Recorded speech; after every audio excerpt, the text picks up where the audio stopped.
How about your hands? All right, fellas. Um, Summer's coming to an end. It's time to go back to work. Time to make that money.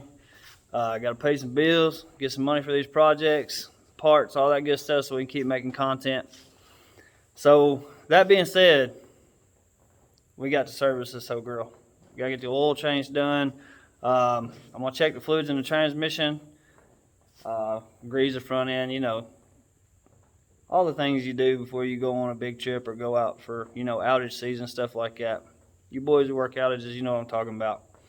Uh, Fuel filters, all that sort of stuff. We're gonna get to all that today.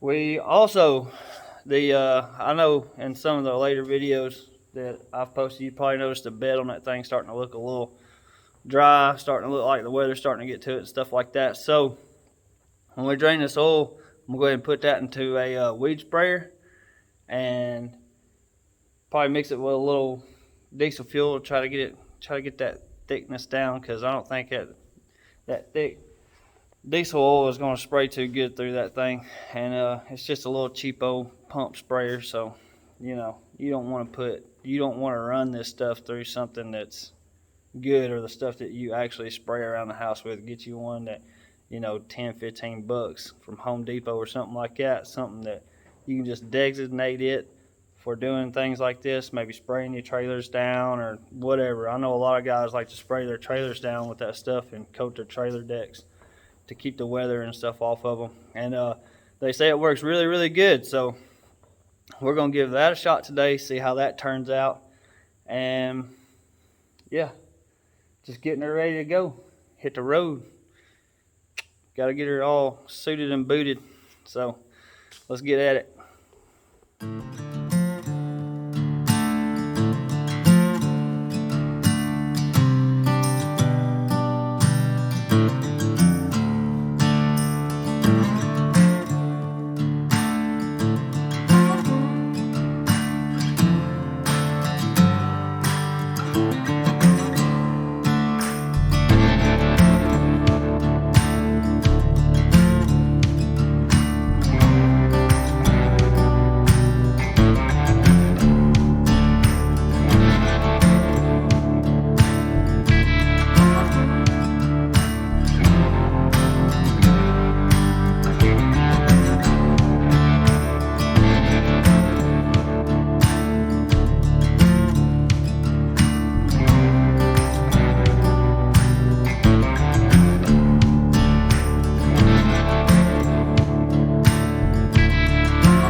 I tell you what, boy, that bed turned out slick as a button.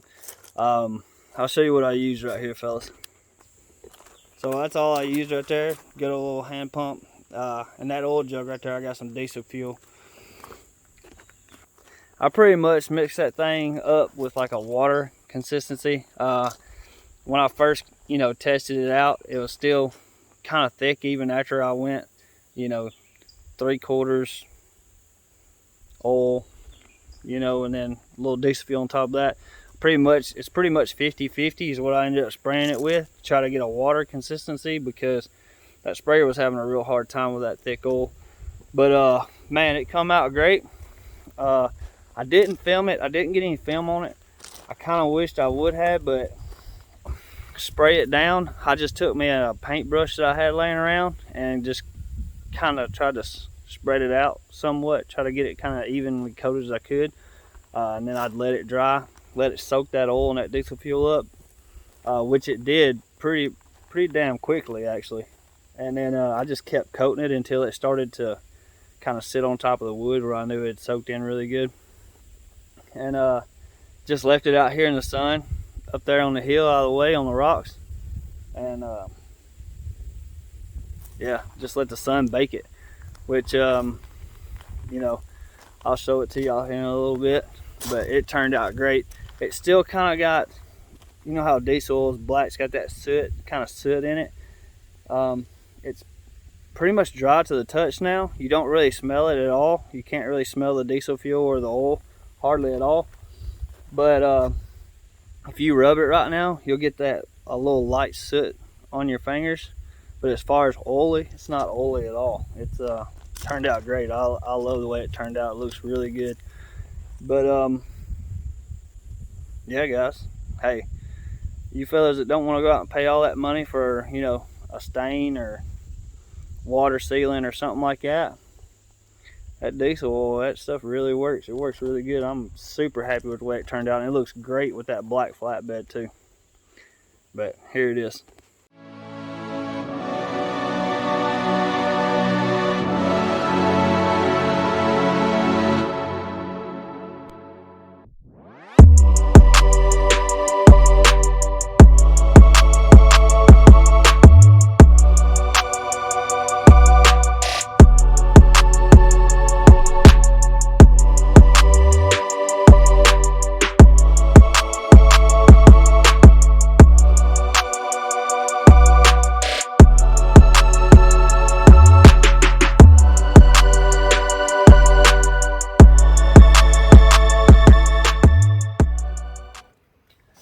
Alright, so let's talk about this for a second, because I get a lot of people ask me about these cat fuel filters that I run.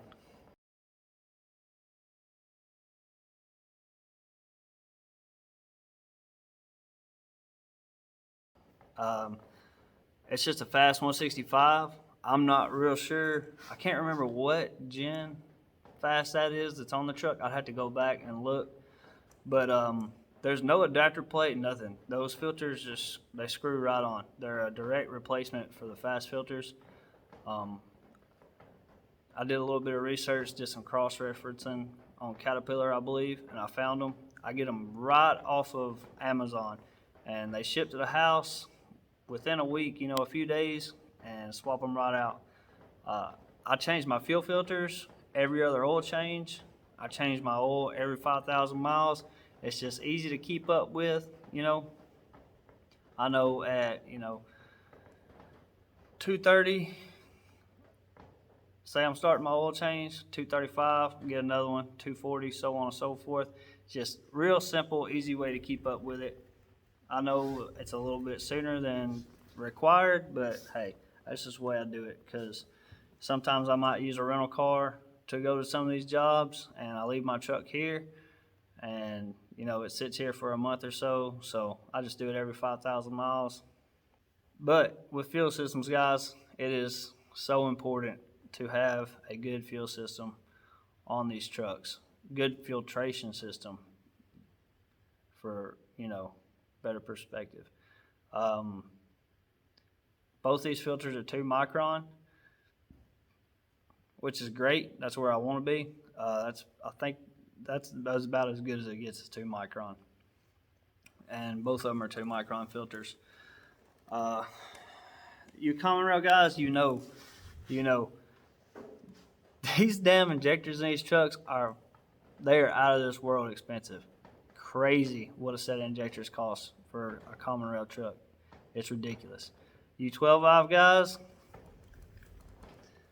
man, I know I've had two 12 valve trucks, and I've actually got one out here right now that I'll tell you what, if one of these two motors right here ever take a crap on me, yeah, I would be that close to pulling that damn common rail out and putting that 12 valve in it.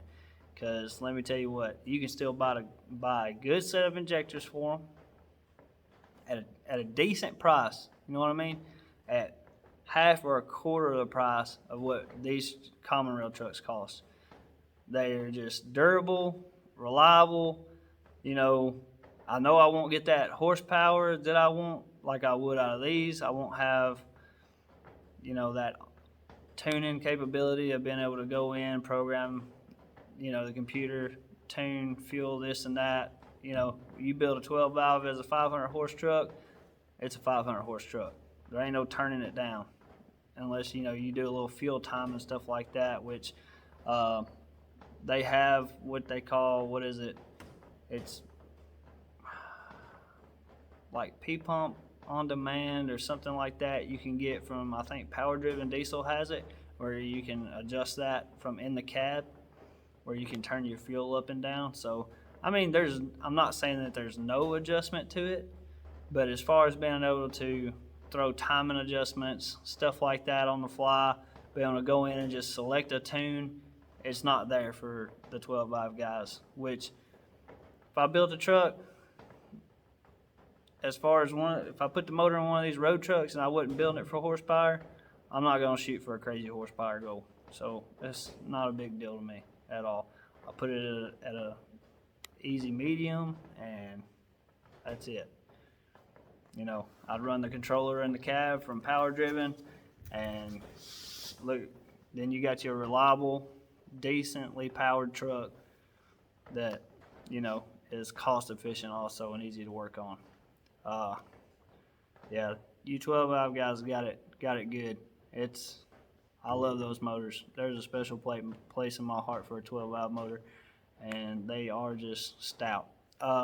Also, with the old 12 valve trucks, there's a lot of guys that they run all kinds of stuff in their fuel, and it really doesn't affect the engine. Which I'm not saying is good for it. I'm not saying it's bad for it, but they are less finicky when you run something like kerosene through it, or some of these guys used to run, I used to hear them say run a quarter transmission fluid through them, this and that. They just take it. Them 12 valves don't care. They just take it. So throw it in here, we'll eat it up.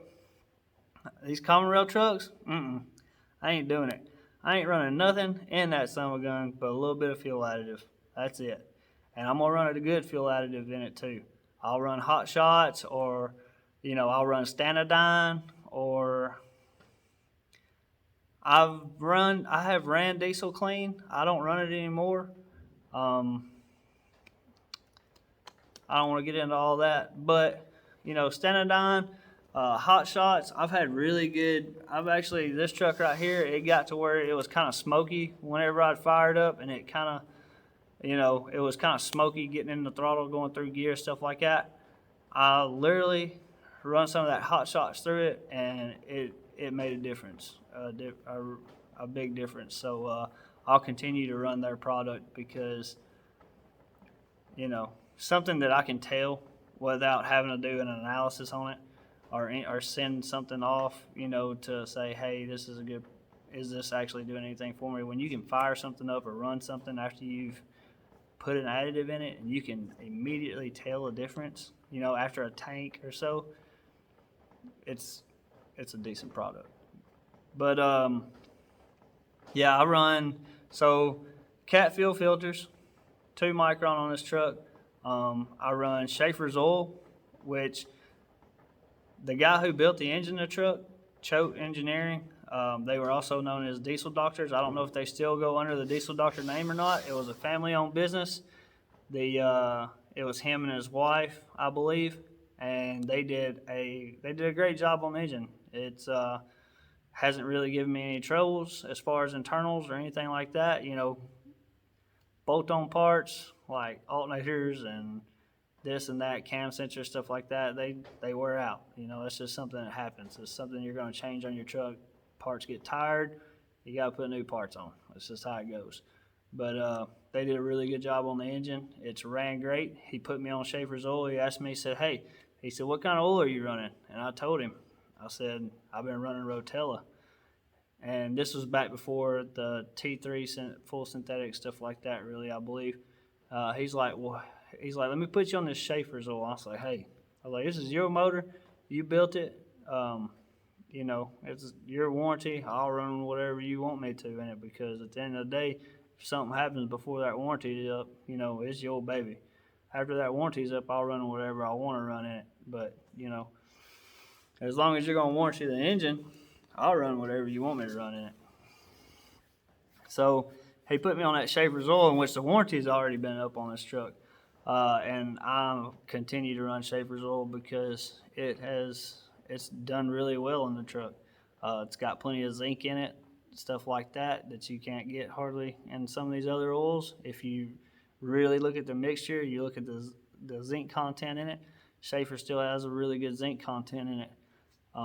I did put a bottle of that Lucas in it. I do a bottle of Lucas in everything that I own. Gas, diesel, it don't matter what it is. I do a bottle of Lucas in everything. But this was a full synthetic bottle of Lucas, which I've never used before.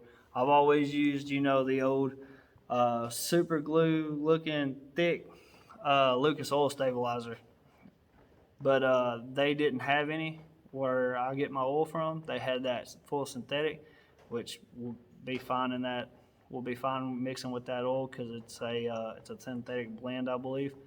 So, and we'll see how it does. You know, it's not going to hurt the truck to run it one time. We'll see if it makes any improvements or not. I've never done had an oil analysis done on a truck. I'd like to, but yeah, I don't know what all it takes to do that. As far as, I think you got to get a kit, and then, you know, you can just run through the instructions. It's pretty simple, I believe, but maybe one of these days I'll do an oil analysis on the motor and see actually how it's doing. But man, I'm telling you right now, guys, your fuel system in these trucks is its bloodline. You know what I mean? I mean, you need to run good filters on everything. I run Wix oil filters. I've been running Wix oil filters. I mean, I remember my granddaddy was running Wix oil filters on his race cars. I've always ran Wix oil filters. They're tested, tried and true. I'm not saying that's the only filter to run. There's many filters out there. Everybody, to each is their own. You run whatever's running. I'm not saying Rotella, that new T3 synthetic, whatever. I've never tried it out. If you know you've been running that and it's running good, keep running it by all means. You know, to each is their own. I'm not telling you what to and what not to run. I'm just telling you what I run, and what's been going good for me. But fuel system, guys, take care of your truck, because these injectors are high. They do not build these trucks anymore like they did back in the day on the 12 valves and stuff like that. They build them now. You know, these car companies are getting where, you know, they're smart. Everybody's almost hit the damn dirt a couple of times and, you know, been in a bind for money, so they're learning, hey, we got to build these cars where they will not last as long anymore, so we can have these people come out and buy more cars because we have to make money. You know what I mean? So, and the aftermarket world is putting these things out there where you can actually get the life out of them you should, like fast fuel systems and all these different filtration systems. Hell, I think Gale Banks makes a filtration system for everything on a diesel engine. I mean, they've got filtration systems now for your radiator, your coolant. They got filtration systems now for oil returns to pull the soot out of the oil and stuff like that, a secondary filter. There's a filter for everything. But I'm just not, I don't think where that truck's at, what it gets used for, I need all that. If it was a hot shot truck, if that truck was my life, if I had, you know, it never had the trailer never came unhooked off of it, if it was running, 20-something thousand pounds or more every single day of its life, just, rough miles, yeah, I would probably go out and I would try to make that thing, because it's my life. It's what makes my money, puts food on the table. I'd make sure everything on that thing was as well maintained and taken care of as possible. But I just don't think it's necessary with what I use it for. This truck gets maybe a gooseneck put on it every now and then, pulls a trailer once in a while with either a truck or something equally as heavy hooked, on it. For the most part, it takes me up and down the road. It gets me from one job to another. It carries all my tools, stuff like that. Yeah, I put miles on it, long miles on it and stuff, but it's not like it's in a strain the entire time. It's just hauling me and my stuff. Big thing, you boys that run CP4s, get rid of them. That's another thing. That damn CP4 is going to be the end of that truck before anything else. I believe Dodge has actually made it a recall now where they will pay to have that CP4 swapped over to a CP3. So if it was me, if I owned a truck that had a CP4, first thing I would do, it's got to go. That thing is a ticking time bomb waiting to happen.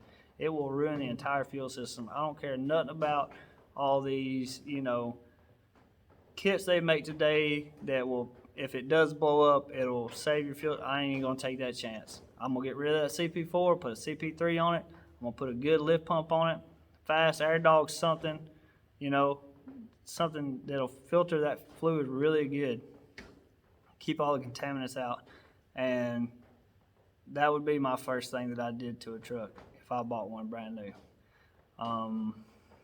After that, if you want to throw power to it, depending on if it's automatic or manual, probably some head studs. Definitely if it's automatic, I would get into that transmission, and depending on how much horsepower you want to make, that would be my next step. But that's all we got today. I could ramble and talk diesels all day long. I can do it. I love it. But yeah, hey, check out them welding caps. Like, subscribe, help support the channel. We'll try to get some more content. Like I said, it's time to go back to work, so stuff's gonna be far few between until we get some time off, get back to the house, get to work on some things. I'll post up a few things every now and then. Check out them welding caps. They're slick. Especially you guys out there at work these outages, you gotta wear a hard hat, stuff like that. Like I was saying, hey, keep that nasty ass sweat off your head. Keep that stuff keep you from breaking out, all that. It's not just for welders. I have a lot of guys that, and all kinds of different trades that wear them. Especially, I had a group of insulators. Hell, the whole crew was buying welding caps because that insulation, man, you get to sweating, that hard hat, you get that insulation, and that hard hat on that band, it just eats you up. It will. But yeah, like, subscribe, and stay tuned. You hands out there going back to work or working, stay safe out there, man. God bless y'all, and we'll catch y'all in the next one.